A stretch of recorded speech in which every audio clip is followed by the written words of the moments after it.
Children, how are you all? Today I am going to start with lesson number 10, respiration in organisms. Facts that matter. Respiration means breathing. Respiration is essential for survival of every living organism, whether it is an animal or a plant. Respiration is necessary for both plants as well as animals. It is a process by which living organisms produce energy from the food they eat. This energy is necessary for various life activities. Oxygen is required for this process. Carbon dioxide is formed as a waste. Respiration releases energy from the food which is required by each cell of the body. Respiration consists of breathing. The process of inhaling and exhaling of air is breathing. Taking in air, that is oxygen, and giving out carbon dioxide, that is breathing. The taking in of air rich in oxygen in the body is inhalation. Inhaled oxygen is supplied to all the cells of the body. The giving out of air rich in carbon dioxide is exhalation. This carbon dioxide is collected from all the cells of the body. Thus, breathing helps in supplying oxygen to cells of the body, removal of carbon dioxide from them.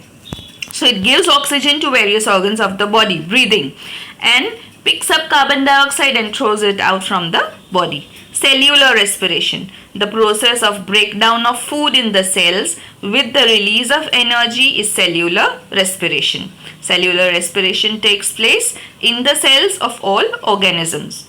Lungs help in absorbing oxygen. We have two lungs which contain the bronchiole, very small, they are branch-like structures, and air sacs. At the end of bronchioles there are air sacs. That is what small, like how small potlys are there, same way it looks. Each lung present in the chest cavity is soft, spongy, cone-shaped structure. The lower surface of each lung is concave as the diaphragm lies below it. The right lung is larger than the left. The right lung consists of 3 lobes, whereas the left lung consists of 2 lobes. Diaphragm. The chest cavity is separated from the abdomen by a muscular wall, diaphragm. So there is a partition between the chest and the stomach. Abdomen means stomach, and that is diaphragm. When diaphragm moves downwards, the space in the chest cavity increases. What will happen? The air will fill into the lungs. As a result, air from atmosphere rushes through the nose, trachea to the lungs, and inhalation or inspiration takes place. When diaphragm moves up, at that time what will happen? It will push out the air, that is carbon dioxide, out. As a result, air from lungs is forced out of the body through air passage, exhalation or expiration. Ribs and muscles of the chest cavity also help in breathing along with diaphragm. Ribs are nothing but bones. Ribs form the rib cage which encloses the chest cavity. During inhalation, ribs move up and out. Diaphragm moves down. This movement increases space in the chest cavity and air rushes into the lungs. How does exchange of gas take place in the plants? Plants are also objects. They also need energy for various activities. To get energy from the food, they need oxygen. See, we know that plants take in carbon dioxide during the daytime and give out oxygen.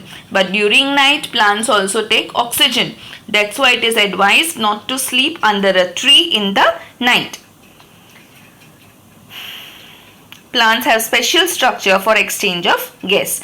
These structures are called stomata. Stomata are small tiny hole-like structures which are present on the leaf. Stomata may be present on both the surface of the leaf. A stomata is composed of an opening surrounded by 2 cells, that is called the guard cells. The exchange of gases in plants take place through the opening of stomata.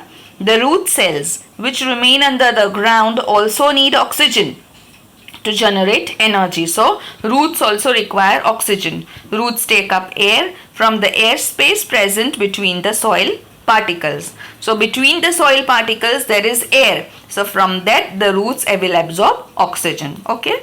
I end the lesson over here. Sai Ram.